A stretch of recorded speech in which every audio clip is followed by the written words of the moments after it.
Today we are going to talk about anti-tubercular drugs.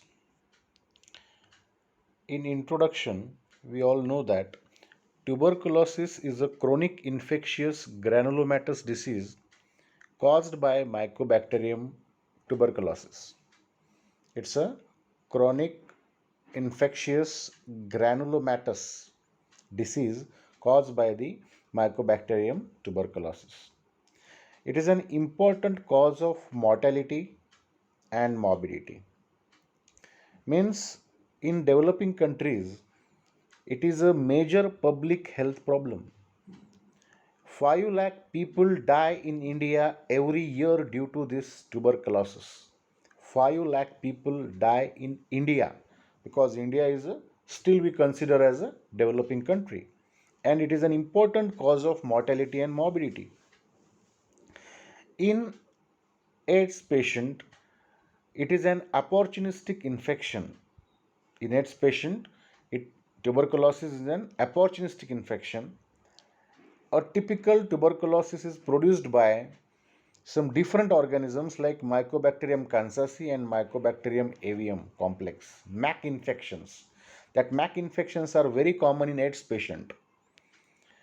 After the spread, the problem has become more complex. The problem has become more complex as TB and Mycobacterium avium complex infections are more common and they will rapidly progress. So this tuberculosis is highly dangerous. Now why it is dangerous? Because infection is usually due to inhalation of the infected droplet nuclei of the microorganism. Infection is usually due to inhalation of what we inhale. We inhale the infected droplet nuclei. Inhale the infected droplet nuclei of the microorganism. And lung is the that generally affected by tuberculosis. Lung is the first organ generally affected by tuberculosis. And the most commonly used word is the miliary type of tuberculosis. Now, what is mean by miliary tuberculosis? It is seen when acid-fast bacilli disseminate into blood and tissues. Disseminate means it will transfer from one organ to other organ, from one system to other system. Right? Miliary type of tuberculosis. It is seen when acid-fast bacilli disseminate into the blood and tissues. Into blood and tissue means from the lung, it will go into the blood, and from the blood, it will go into the different tissues. That means it will transfer from one organ to that is called as miliary type of tuberculosis. Now, tubercular meningitis, renal tuberculosis, skeletal tuberculosis, these are the result of dissemination of the microorganism. Means tuberculosis may goes into the brain in the form of tuberculous meningitis. In the kidney, there is renal tuberculosis, or there is a development of skeletal tuberculosis or bone tuberculosis. Means we can say that virtually any organ of the body may be involved, any organ. Now, drugs for the tuberculosis. First line drugs are isoniazid, rifampicin, ethambutol, pyrazinamide, and streptomycin. These are the first line drugs. Now, second line drugs are ofloxacin, ciprofloxacin, levofloxacin. These first three are the fluoroquinolones. Then ethionamide, cycloserine, nicacin, kanamycin, capreomycin. These are the aminoglycosides. So specifically, we can say that we use the fluoroquinolones and aminoglycoside as a second line drug. Apart from that, we have cycloserine, ethionamide. These are the second line drugs in the treatment of tuberculosis. Now, based on the anti-tubercular activity, drugs may be grouped as tuberculocidal and tuberculostatic. Tuberculocidal and tuberculostatic.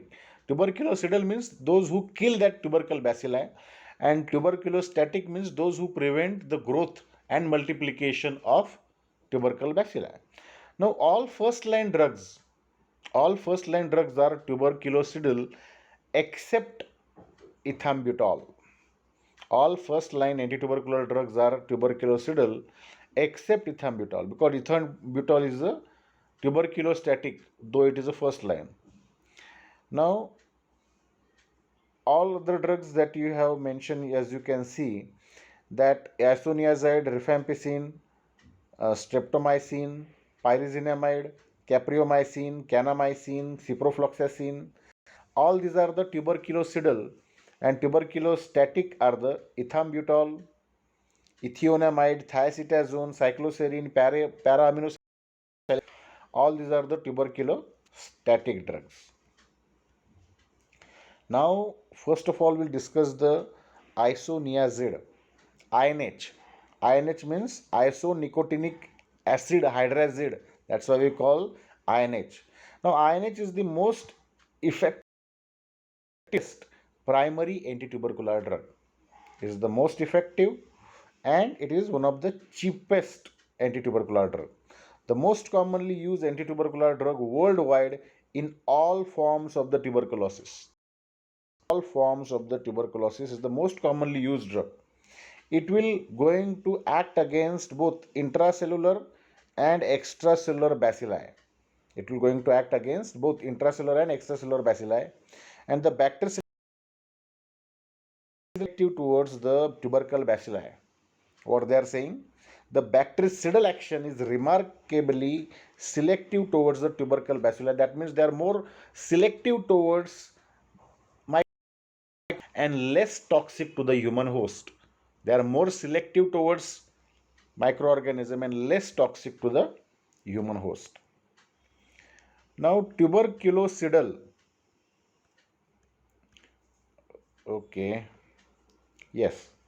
Tuberculocidal for rapidly multiplying bacilli. INH, isoniazid, is a tuberculocidal for whom? For the rapidly multiplying bacteria. But those who are resting, this INH will act like a tuberculostatic. Means the isoniazid particularly acts or on the rapidly multiplying bacilli. Means the action is tuberculocidal. It will going to kill them. And for the static action on the resting bacilli. Isoniazid, it will destroy intracellular bacilli because it will going to penetrate into the cells. If it is a cell, there is a macrophage. So tubercular bacilli which are present in the macrophage, that isoniazid will going to penetrate into the cell, into that macrophages, and it will going to kill or destroy that intracellular tubercle bacilli. Bacilli multiplying in the walls of the cavities. It will going to destroy the bacilli which are multiplied in the walls of the cavities and which forms the caseous lesions. So it will going to destroy those bacilli also, those tubercle bacilli also.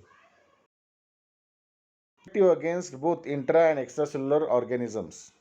But what with this, if this isoniazid is used alone, it will going to develop the resistance. It will going to develop the resistance when it is used alone.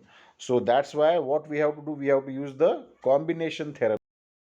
We have to use the combination therapy. Now, what is the mechanism of action? Mechanism of action of isoniazid is complex, but the basic action of isoniazid is to inhibit the biosynthesis of the mycolic acid. And this mycolic acid is the of the bacterial cell wall. If this is the bacterial cell wall, and this mycolic acid is the important constituent of the bacterial cell wall, so this isoniazid enter into the mycobacteria where it is converted to its an active metabolite, and this metabolite binds to the enzyme which is necessary for the mycolic acid synthesis, and thus the synthesis of mycolic acid is inhibited. Now, what they are trying to say. Mechanism of action of isoniazide. If this is a bacterial cell wall and mycolic acid, where is mycolic acid? Yes, mycolic acid is an important constituent of the cell wall, bacterial cell wall, right? Now this drug like isoniazide, when it enter into the mycobacteria, what does it do? It will convert it into an its active form, active metabolite. And this active metabolite, what does it do? It will going to bind the enzyme. It will going to bind the enzyme which is necessary for the mycolic acid synthesis. If it going to bind that enzyme which is necessary for mycolic acid synthesis, there will be no mycolic acid synthesis, or it will going to inhibit that mycolic acid synthesis. And we know that mycolic acid, which is an important constituent of the cell wall, what will happen? It will going to weaken your cell wall. It will going to weaken your cell wall, or ultimately it will destroy your it will destroy the cell wall of the tuberculous bacilli. Okay, one more time we'll see this isoniazide mechanism in flow chart. If this red color is the mycobacterium tuberculosis, right? This isoniazide is a drug. When it enter into the mycobacteria, what does it do? It will going to convert into its active metabolite. It will going to convert into its active metabolite with the help of enzyme catalase peroxidases, right? It will going to convert into its active form. Now this active form binds with the enzyme. It binds with the enzyme, and that binding is like with covalent bond, the strong binding. And when it binds with that enzyme, it interacts with the gene, particularly inheritant A gene. It will going to interact with the gene, and that's why it will going to inhibit the synthesis of mycolic acid. It will going to inhibit the synthesis of mycolic acid, which is the important constituent of the bacterial cell wall, and that's why it will weaken the cell wall, or we can say it will destroy or kill that tubercle bacilli, and that's why it exerts its the tuberculocidal activity. That's why it exerts its tuberculocidal activity. Now pharmacokinetic properties. Pharmacokinetic properties. Okay, now we'll see the pharmacokinetic properties. Isoniazide is completely absorbed orally. When it is taken orally, it will get completely absorbed. It will going to penetrate all the tissues, tubercular cavities, necrotic tissues, and cerebrospinal fluid. Means it achieves, we can say, therapeutic concentration. It achieves therapeutic concentration in various body fluids like CSF, or in tubercular cavities, or in necrotic tissues also. And it penetrate all the tissues. It will metabolize by the reaction that is called as acetylation. It will going to metabolize by the reaction that is called as acetylation. So patients can be slow acetylators or fast acetylators. That will depend upon the genetic inheritance, either slow acetylators or fast acetylators. So slow acetylators respond better. Slow acetylators respond in a better way, right? So the half life in slow acetylators is 3 to 5 hours, while in the fast acetylators it is 1 hour. So what does that mean? If it is a slow acetylator, it will depend upon the genetic inheritance, right? If it is a slow acetylator, that duration of action of drug will increase, because the drug will slowly metabolized, right? Plasma concentration will increase slowly. It will reach to the peak, and then it will going to excrete from the body. Plasma half life is increased, so 3 to 5 hours, while in fast accelerators the plasma half life is only 1 hour. That means we need more drug. That means we need more concentration, we need more dosage, and that's why hepatotoxicity is more common in the fast acetylators, and peripheral neuropathy is more common in slow acetylators as a side effect, right? Metabolites of isoniazide are excreted in the urine. Metabolites of isoniazid are excreted in the urine. Now, adverse effects, as I told you, peripheral neuritis, peripheral neuritis or peripheral neuropathy is more common with the slow acetylators, right? And why peripheral neuritis? Because it will interfere with the utilization and increase excretion of pyridoxine, right? Due to interference with utilization and increase excretion of pyridoxine, and it can be avoided by giving prophylactic pyridoxine 10 to 50 milligram along with isoniazid, right? How will you prevent peripheral neuritis? By giving pyridoxine, by giving vitamin B6 10 to 50 milligram along with isoniazid. Why? Because pyridoxine will interfere with